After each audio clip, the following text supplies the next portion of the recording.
네, 여러분 반갑습니다. 이 프리지아가 이제 거의 뭐 다 시들었습니다. 근데 프리지아 시들 때도 괜찮아요. 시들 때는 이 모양은 좀 힘이 빠지고 좀 오그라들고 좀 추레해지고 그렇습니다만 색깔은 괜찮습니다. 색깔은 더 짙어지고 아주 좀 주황빛으로, 노란 색깔에서 주황빛으로 바뀌고 그렇죠. 가을에 잔디도 이렇게 금잔디가 보면 가을에 이제 빨갛게 이렇게 같이 타고 들어가면서 이제 늦은 가을에 이제 늦가을에 햇살이 이렇게 경사지게 비칠 때 이제 이 잔디밭에 끝이 이제 빨갛게 물들어가면서 이렇게 붉어지죠. 잔디밭 전체가. 그때 노란 단계를 지나서 마지막에 이제 끝이 타거든요. 이렇게. 그럼 주황색으로 쭉 바뀝니다.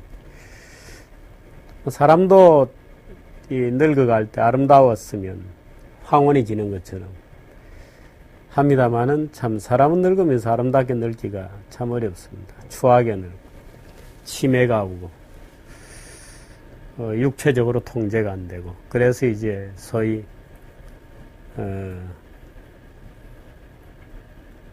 뭐 안락사 논변할 때 그런 얘기 하잖아요. 누구든지 자기의 집이 무너져서 오래되어서 무너지려고 하면 그 집에서 뛰쳐나오지 않겠는가. 너희 정신과 육신이 이미 모두 무너져서 마지막 그 붕괴를 앞두고 있을 때 너는 왜 너희 영혼을 그 낡은 정신과 육신이라고 하는 껍질에서 빌딩에서 집에서 너희 영혼을 구하지 않는 것인가 하고 이제 소위 이제 안락사 자살을 정당화하는 논변들이 이제 거기서 출발하는 거죠. 글쎄요. 뭐 갑자기 그런 얘기를 해봤습니다. 오늘 얘기는 그 얘기는 아니고 오늘 얘기는 여러분들이 아마 최근에 한 며칠 동안 이제 언론에서 많이 봅니다만 금값이 많이 폭락했다 이런 얘기를 듣습니다. 그래서 뭐 간단하게 금값이 왜 폭락하고 있는가 뭐 이제 이런 얘기를 조금 하도록 하겠습니다. 사실 금값은 그림을 하나 볼까요? 지금 이제 2012년 쭉 가고요. 그 다음에 2013년, 여기까지 2012년, 여기서부터 2013년입니다. 작년에 이제 12년 10월달, 9월달에 이제 작년에 피크였습니다. 그 전에 사실 여기 또 피크가 있어요.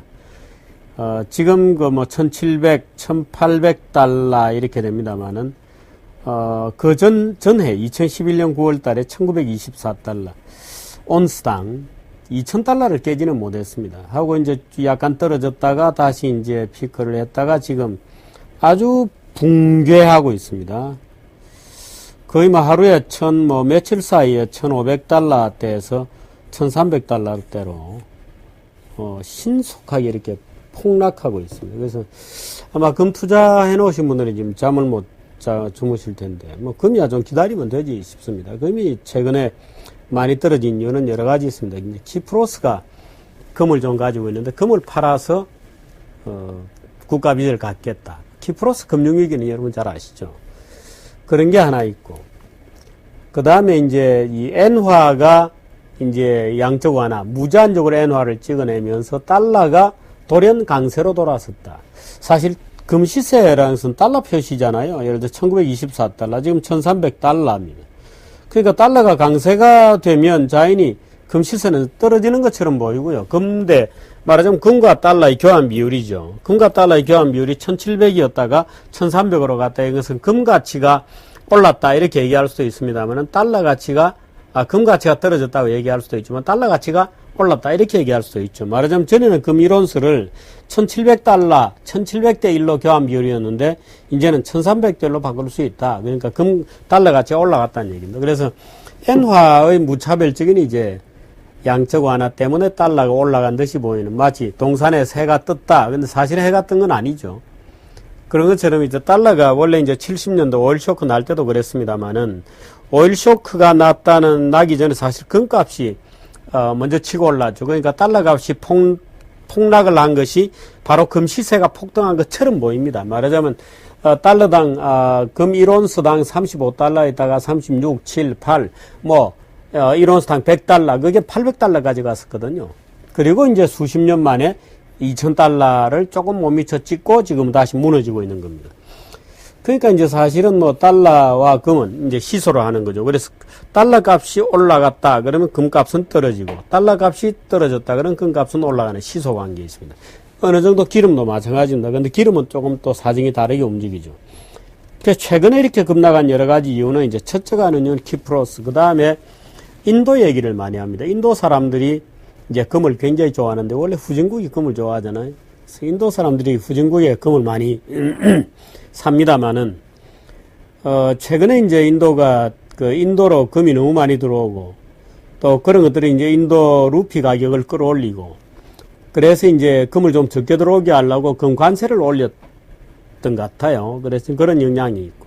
그 다음에 역시 제일 큰 충격은 중국입니다. 중국이 이제 최근에 경제가 아주 신속하게 뒤로 후퇴하고 있죠. 그 무디스, 지난번에 피치가, 신용 등급을 내렸고요. 이번에 무디스가 신용 전망을 긍정적에서 포지티브에서 안정적, 스테이블로 한 단계 끌어내렸습니다. 이제 그런 것들이 있으면서 지금 오늘 아침 파이낸셜 타임즈도 중국의 국가 부채가 놀랍도록 언서턴티하고 언컨트롤러블하다 하는 이제 기사를 쓰고 있는데, 그래서 이제 중국 쇼크가 나고 있다 이렇게 볼 수 있습니다. 그래서 금값이 폭락한다. 달러 가치는 상대적으로 안정되는구나. 제가 중국과 미국에 대해서는 여러 가지 G2냐 웃기는 소리 하지 마라, G2 같은 얘기 하지 마라 이런 얘기를 많이 했습니다만은, 달러 가치가 떨어지는 것보다 다른 쪽에서 더 빨리 무너지고 있기 때문에 이제 그것을 주로 반영해서 이렇게 쇼크가 나고 있는 겁니다. 이렇게 떨어지면 이제 우리는 그것을 쇼크라고 부를 수 있죠. 이 골드입니다. 금값이고, 그 다음 기름값, 옥수수를 한번 볼까요? 옥수수를 보도록 하겠습니다. 이게 이제 옥수수 가격입니다. 작년 8월 달에 이제 피크를 치고 쭉 이제 기조적으로 떨어지고 있죠. 떨어지고 있습니다. 떨어지고 있습니다. 사실 이때 과도하게 폭등을 했던 겁니다. 이 폭등했던 게 사실 넌센스인데, 이게 이제 소위 에그플레이션이다 뭐다 해서 이제 폭등하고 했습니다만은, 뭐 또 미국의 이제 뭐 텍사스 이런데 옥수수 주 재배 지역에 가뭄이 들었다 뭐 이런 여러 가지 이유로 이제 폭등했습니다. 사실 거품이죠. 이게 미국이 이제 양적 완화 이런 거 이제 해서 돈을 많이 풀면서 말하자면 돈값은 떨어지고 모든 기초 커머디티, 예를 들어 옥수수 뭐 구리 다 마찬가지입니다만은, 아까 봤던 금, 은, 또 WTI 뭐 석유 이런 것들이 다 달러 가치가 돈값이 떨어지니까 물가가 당연히 오르죠. 그래서 올랐던 것이 이제 최근에 미국이 경제가 좋아진다 어쩐다 하면서 달러가 상대적으로 스트롱한 화폐가 되면서 이제 충격을 먹고 있는 겁니다. 구리도 한번 볼까요? 뭐 크게 뭐 다르진 않습니다. 구리는 급락 조짐을 보였다가 다시 올랐다가 다시 급락하고 있습니다. 대개 이제 구리는 이 금하고 비슷한 이제 연동을 보이는데, 최근에 구리가 떨어지고 있는 것은 이런 일반적인 추세의 연장선에 있습니다. WTI 뭐 기름이죠. 웨스트 텍사스 인터미디얼입니다. 사실 이때 급락하는 추세에서 반등할 이유가 없었는데 반등을 했다가 다시 이제 급락을 하고 있는 겁니다. 사실 반등할 이유가 없다는 것은 지금 미국은 셰일가스 혁명이 일어나고 있습니다. 그래서 전 세계적으로 이제 에너지 구조가 바뀌고 있는 중이다. 미국이 2017년 정도 되면 에너지 수출국이 되고, 에너지 수출국이 되면 그때 가면 세계 최대의 석유 수입국은 중국입니다. 말하자면 미국이 석유를 중국이 가장 많이 파는 그런 나라가 될 겁니다. 그렇게 되면 중국은 중동에 상당한 인트레스트를 가지게 되고, 미국은 상대적으로 중동에 대한 인트레스트가 빠지죠. 그렇게 되면 호르무즈에 떠 있는 말하자면 항공모함 13척이 미국으로서는 필요가 없어집니다. 그렇게 되면 이제 아무래도 태평양 뭐 이런 쪽으로 전진 배치될 가능성이 있겠죠. 그런 여러 가지 백그라운드가 있습니다만은, 그래서 이제 WTI는 이렇게 떨어지고요. 사실 원래는 WTI가 가장 비싼 유종이고, 그 다음이 브렌트, 그 다음이 두바이 이렇습니다만, 요즘은 두바이 기종이 제일 유종이 제일 비쌉니다. 근데 어떤 WTI 떨어지고 있는 것이 셰일가스 뭐 이런 내부적인 여러 가지 요인이 있다는 것도 알고 계시는 게 좋고. 이게 이제 로이터 모니터에 나오는 CRB 이 원자재 가격 종합지수입니다. 사실 이 종합지수 그래프를 보면 아까 구리하고 비슷하죠. 구리하고 가장 비슷한데 역시 이제 이렇게 사실이 올라갈 필요가 없었던 것이 이렇게 이제 다시 떨어지는 이런 그림을 보여주고 있습니다. 이 원자재 시장은 최근 몇 년 동안에 이 양적 완화, 소위 금융 완화 때문에 돈이 풀리면서 비정상적인 사실은 이 말하자면 오버슈팅이 좀 있었던 겁니다. 비정상적인 어떤 뭐 그린스펀의 표현을 빌리자면 irrational exuberant, 비성적 어떤 열기, 광기, 비성적인 어떤 흥분 상태 이런 것들이 좀 있었습니다만은 이제 제자리로 좀 돌아가고 있는 중이다. 이렇게 볼 수 있습니다. 간단하게 사실 중국 쇼크가 여기서는 좀 있다. 이렇게 볼 수 있고요. 중국 경기가 올해부터 좋지 않습니다. 중국이 전 세계 소위 원자재의 어떤 블랙홀이다 이렇게 불렸는데 중국이 이제 엊그제 그 성적표가 1사분기 성적표도 나왔습니다만은 어떻든 7%대로 이제 8%, 9% 두 자리 이건 안 된다. 7%대로 깔아앉았다는 것은 분명하기 때문에 아마 중국 쇼크가 당분간은 좀 나오지 않을까 이렇게 봅니다. 원자재는 우리가 생각하는 것만큼 그렇게 자원이 고갈 문제로 고통받고 있는 것은 아닙니다. 대표적인 게 이제 석유에 대해서 석유 자원은 고갈되지 않는다 이런 얘기를 제가 여러 번 누차드렸고 또 여러분들은 이미 그 사실에 대해서 너무나 잘 알지 싶습니다만은 우리가 일반적으로 생각하는 것처럼 자원은 잘 고갈되지 않고 새 자원이 또 나오고 그렇게 되죠. 그래서 중국이 자원이 블랙홀이기 때문에 그동안 그 이후로 중국이 뭐 석유를 쓴다 그러면 전 세계 석유가 금방 재고가 바닥날 것처럼 떠들어왔지만 중국의 경제개발 지금 20년 이상 어마어마한 기름을 떼는데도 오히려 기름값은 떨어지고 있는 중입니다. 그런 것들이 이제 사실 그동안 우리가 잘못 알고 있는 경제 상식이죠. 말하자면 대개 우리가 생각하는 몇 가지 오류 중에 하나가 뭔가 인간이 지구를 파먹는다. 그래서 자원은 한계가 있는데 인간이 그 한계가 있는 자원을 계속 쓰기 때문에 고갈되고 미국에는 문명이 망하는 과정으로 가지 않겠느냐는 소위 유한묵시록적 그런 세계관을 가지고 있고 그게 사실은 좌경화된 세계관입니다. 이제 그런 세계관이 이제 막시즘도 마찬가지고 이제 대개 자본주의는 망한다고 하는 끊임없는 선동도 대개 이제 그런 거하고 똑같은 이제 하나의 패턴을 가지고 있는데요. 그렇게 쉽게 인간의 지식과 지혜가 붕괴되지 않습니다. 인간은 위대한 존재이기 때문에 끊임없이 탈출구를 만들고 새로운 자원을 만들어내고 하게 되죠. 지금도 마찬가지로 이미 석유와 가스의 뒤이은 자원들이 이미 다 개발되어 있고 기다리고 있는 중입니다.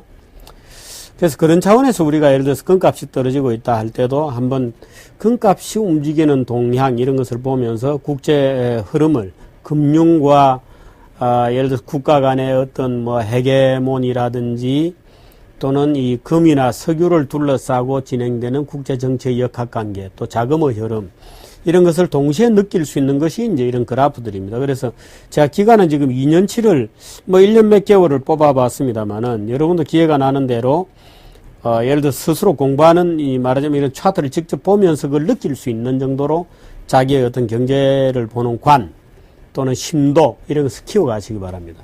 오늘 원자재 얘기 잠깐 했는데 어제 제가 경제민주화 광기 이렇게 표현했습니다만은 여러분들이 아마 그 경제민주화 내용들을 들여다보시면 정말 법도 아니다 이런 기분을 느끼실 겁니다. 그래서 제가 오늘 내일자 한국경제신문 그 사설을 우리 김 PD한테 부탁을 해서 이 페이스북에 올려놓을 테니까 여러분들 페이스북에 들어와서 한국경제신문사 내일자 사설 기업 활동을 범죄의 목록으로 만드는 법도 아닌 법이 쏟아진다는 제목입니다.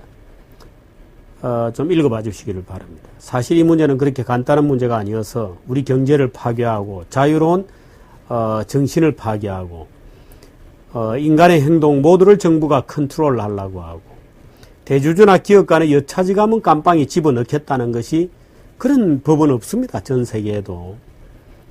물론 이제 그동안 재벌이 잘못했다는 것 때문에 이제 사람들이 억하심정이 있죠. 한번 걸리면 죽이겠다. 근데 그렇지 않습니다. 그렇지 않습니다. 한 번 걸리면 죽이는 것은 좋은데 경제도 같이 죽습니다. 그래서 어떻든 말하자면 규율이 필요하고 뭔가 지금 너무 유보되고 있는 자유, 경제적 자유, 계약의 자유, 또 시장에서 경쟁할 자유, 경쟁은 자유입니다. 경쟁이야말로 가장 공정한 게임의 규칙이거든요. 뭐 어디엔가 경쟁이 굉장히 치열하다는 것은 그 기회가 나에게도 왔다는 뜻입니다.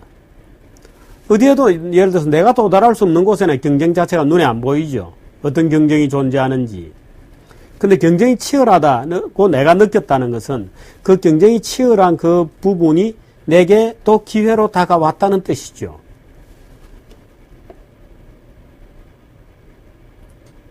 그런 점을 우리가 좀 깊이 새기고 최근에 이 국회에서 정치적으로 광적으로 진행되고 있는 이 입법 과잉, 법도 아닌 법이 대중의 일시적인 정서, 국회의원들 몇몇의 분노, 대중의 질투심, 또 그다음 재벌에 대한 원망, 적개심, 부자에 대한 질투, 이제 이런 것들이 이제 묶여져서 기업들의 거래 전부를, 경제적 자유 전부를 예비 금속하려고 하는, 범죄로 보고 미리 사전 단속하려고 하는 엄청난 입법 공세가